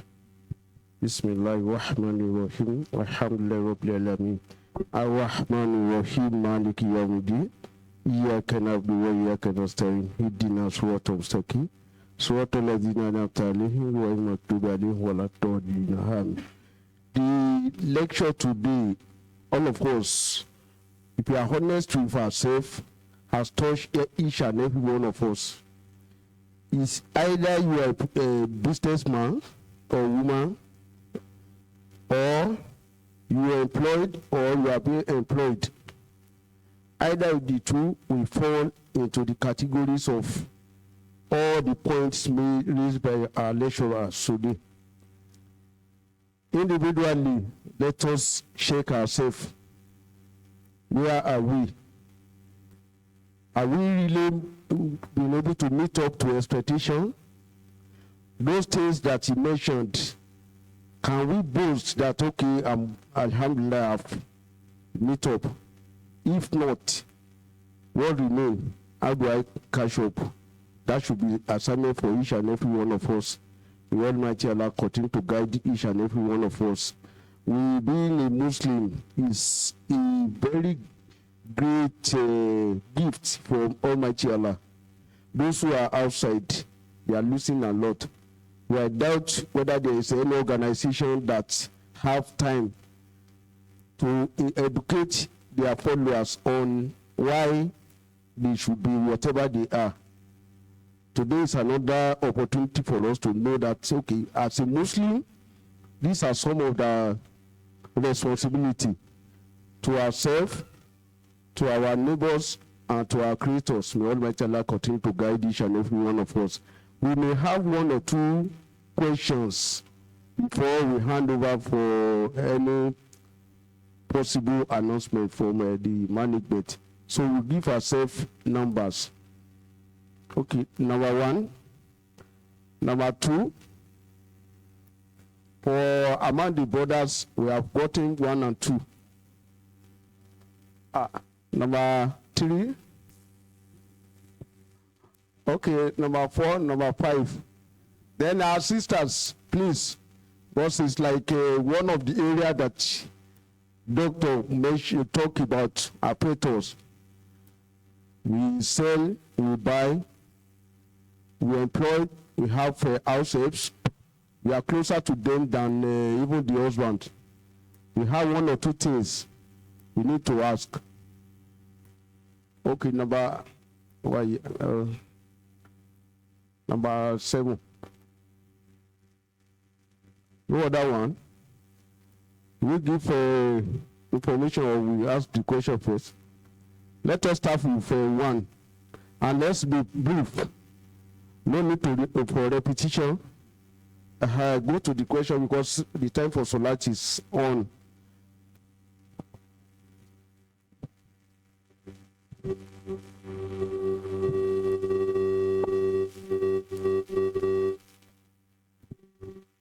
Assalamu Alaikum. There is an hadith of the Holy Prophet that says, if you cover your brother's secrets, Allah will cover your secrets on the day of Qiyamah. In a workplace where your subordinates, when they come to work, you are the one that will take the time, the record of the time they come to work. A situation whereby they now come late, And instead of you to report the proper time, they come to the management. Maybe you now cover them up. Maybe the person supposed to resume by 8. He comes to work by 8:30, Asalamu 8:40. Alaikum. Waramatullah, wabaraktuh. Peace be upon you. Welcome to Al-Usrah Children Home, a loving refuge for vulnerable children in need. Our mission is to provide a safe, nurturing environment where orphaned and disadvantaged children can grow and flourish, guided by the teachings of Islam. We foster their faith, education, and personal growth, empowering them to become confident, compassionate individuals who will make a positive impact in the world. Our dedicated staff and volunteers provide care, support, and guidance, helping our children heal, learn, and thrive. We strive to instill the values of Islam, including empathy, kindness, and gratitude, to shape their characters and futures. If you have a child in need of care or know of an orphan who requires a loving home, we invite you to bring them to Al-Usrah Children Home.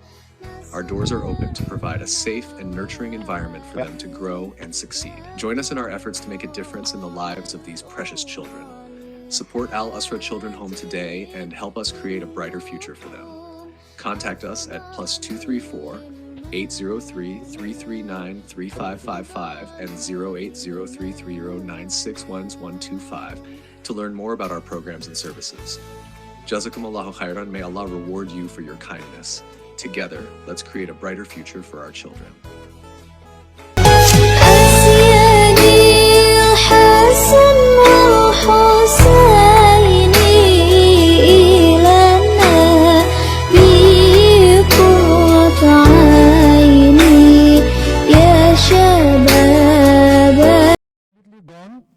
Even love is on life support, and so everything in the home becomes routine.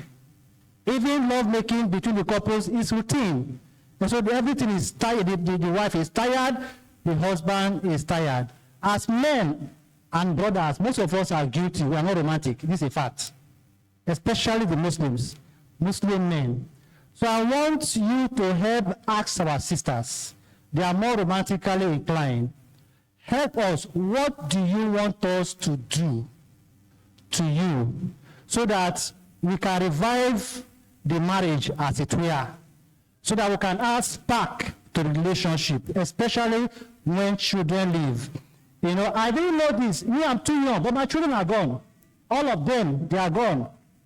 And I don't know, maybe this thing is creeping, this burden is beginning to creep in.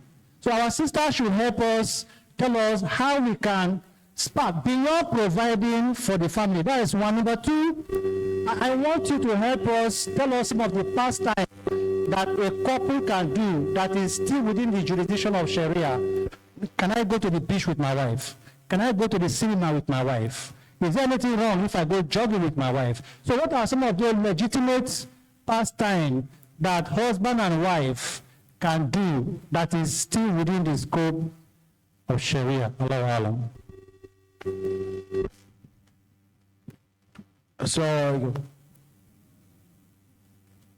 I have a question, but before I go to my question, Sheikh, you talk about nepotism in the social contract, and I think if there is one thing I've been clamoring for is independence of institutions, where there will not be any external interference. And I think lectures like this can help instill in us that consciousness to see how we can address this decay in our social institutions. Having said that, I want to go to my question. Looking at the high rate of family disorganization, I want to know the permanent role of the sisters in marriage, because we have issues of where couples are living together. Let's assume that the husband will spearhead the responsibility of the home. Due to the financial circumstances or reality we face today in the country, when the husband is not financially viable and he needs the wife to step in to assist within a short period of time, pending when he will bounce back, And some of our wives are not willing, or if they eventually assist, they use that to remind you of how you failed in carrying out your responsibility. Is it not supposed to be a symbiotic relationship where you can cover for the next person? The same children you're spending your money on and the same children you gave birth to, that will also be a beneficiary of their success tomorrow. So what are the rules expected of our sisters in marriage? Assalamu Alaikum.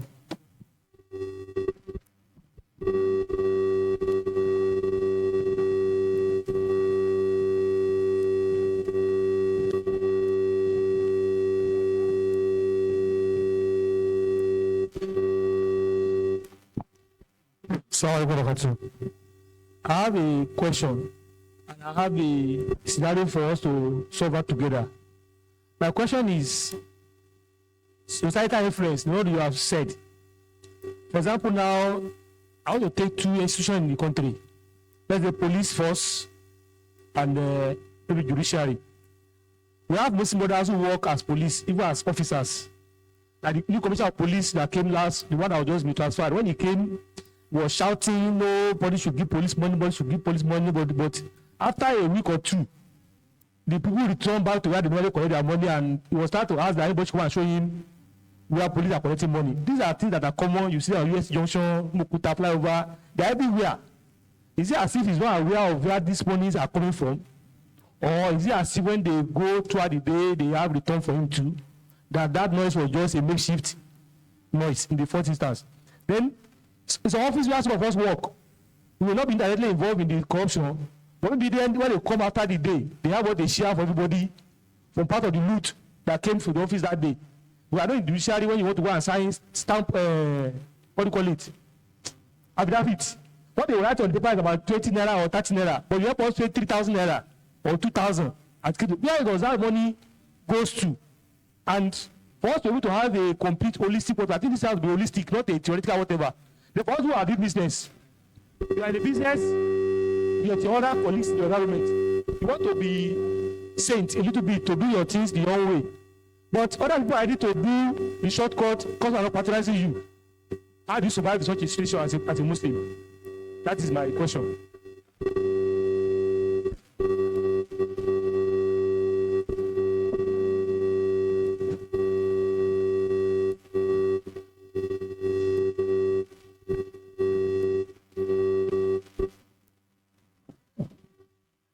Assalamu Alaikum.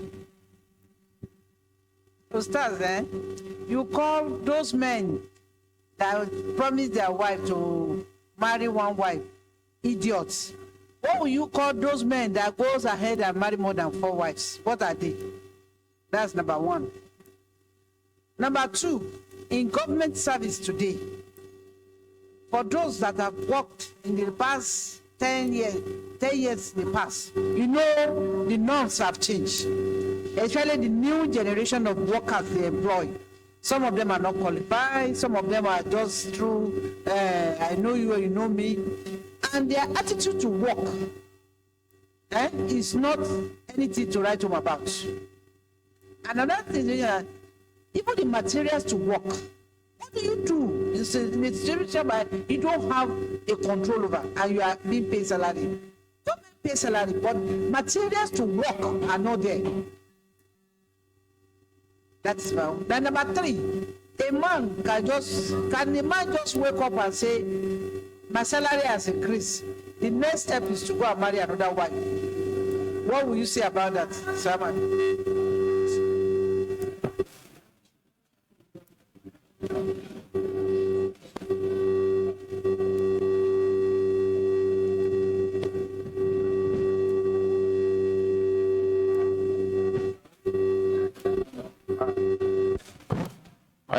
I think, okay, my own question will be the last for now. When he was talking about employment, he mentioned the issue of man knows man, sort of.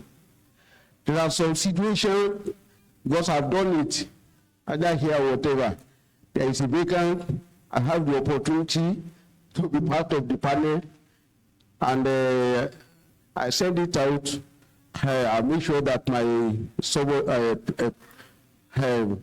somebody entered. I hope I've not done something that haram, because that one I'm afraid of it.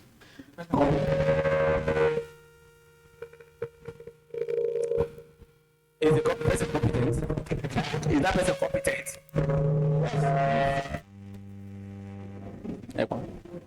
The person is qualified, but is almost as if he come through because I use my own influence to make sure that he's inside.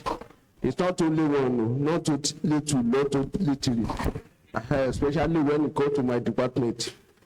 Yes, I what would say that is, are those people competent?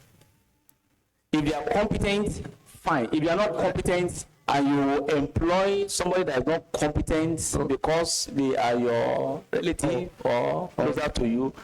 On a more serious note, to be honest with myself and whatever, there is none of them that came in because I don't employ you and leave you alone. Okay. Because the way I handle everything is, there must be result. So in most cases, I've never had any negative news. And even in most cases, maybe that one is what gives me edge to always bring in more people. So alhamdulillah for that. But if it is normal, make I continue. But if it is not, I will make a stop. What's Walaikum salam. They said they passed through the normal interview. And they are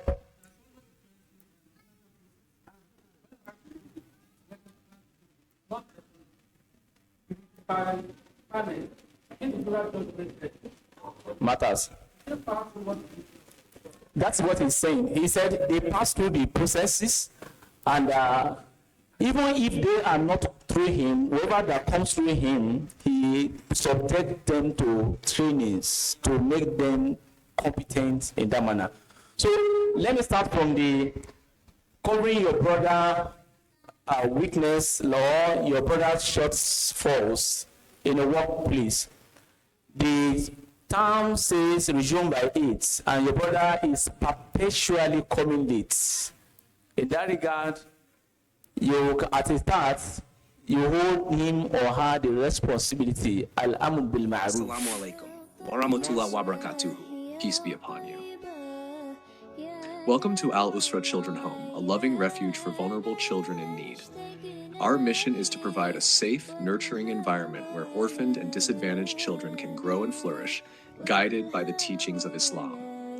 We foster their faith, education, and personal growth, empowering them to become confident, compassionate individuals who will make a positive impact in the world. Our dedicated staff and volunteers provide care, support, and guidance, helping our children heal, learn, and thrive. We strive to instill the values of Islam, including empathy, kindness, and gratitude, to shape their characters and futures. If you have a child in need of care or know of an orphan who requires a loving home, we invite you to bring them to Al-Usrah Children Home. Our doors are open to provide a safe and nurturing environment. Straight jackets answer to it. Asalamu Alaikum. Waramatullah, wabaraktuh. Peace be upon you. Welcome to Al-Usrah Children Home, a loving refuge for vulnerable children in need. Our mission is to provide a safe, nurturing environment where orphaned and disadvantaged children can grow and flourish, guided by the teachings of Islam. We foster their faith, education, and personal growth, empowering them to become confident, compassionate individuals who will make a positive impact in the world. Our dedicated staff and volunteers provide care, support, and guidance, helping our children heal, learn, and thrive. We strive to instill the values of Islam, including empathy, kindness, and gratitude, to shape their characters and futures. If you have a child in need of care or know of an orphan who requires a loving home, we invite you to bring them to Al-Usrah Children Home. Our doors are open to provide a safe and nurturing environment for them to grow and succeed. Join us in our efforts to make a difference in the lives of these precious children. Support Al-Usrah Children Home today and help us create a brighter future for them. Contact us at +234 803 339 3555 and 08033096125 to learn more about our programs and services. Jazakumullahu khairan, may Allah reward you for your kindness. Together, let's create a brighter future for our children.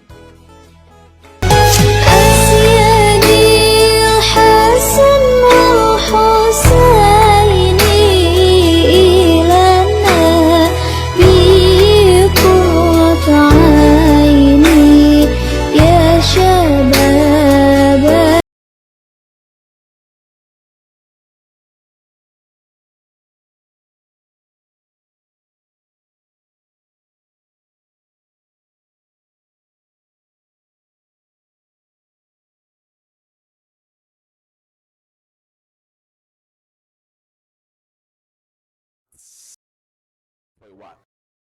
You have enjoyed marriage 1 year, 2 years, gradually. Like,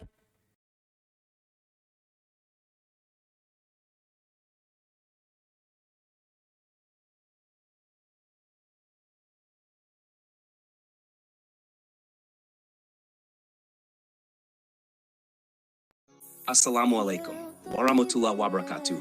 Peace be upon you. Welcome to Al-Usrah Children Home, a loving refuge for vulnerable children in need.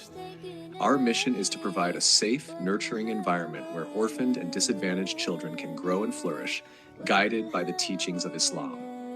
We foster their faith, education, and personal growth, empowering them to become confident, compassionate individuals who will make a positive impact in the world. Our dedicated staff and volunteers provide care, support, and guidance, helping our children heal, learn, and thrive. We strive to instill the values of Islam, including empathy, kindness, and gratitude, to shape their characters and futures. If you have a child in need of care or know of an orphan who requires a loving home, we invite you to bring them to Al-Usrah Children Home. Our doors are open to provide a safe and nurturing environment for them to grow and succeed. Join us in our efforts to make a difference in the lives of these precious children. Support Al-Usrah Children Home today and help us create a brighter future for them. Contact us at +234 803 339 3555 and 08033096125 to learn more about our programs and services. Jazakumullahu khairan, may Allah reward you for your kindness. Together, let's create a brighter future for our children.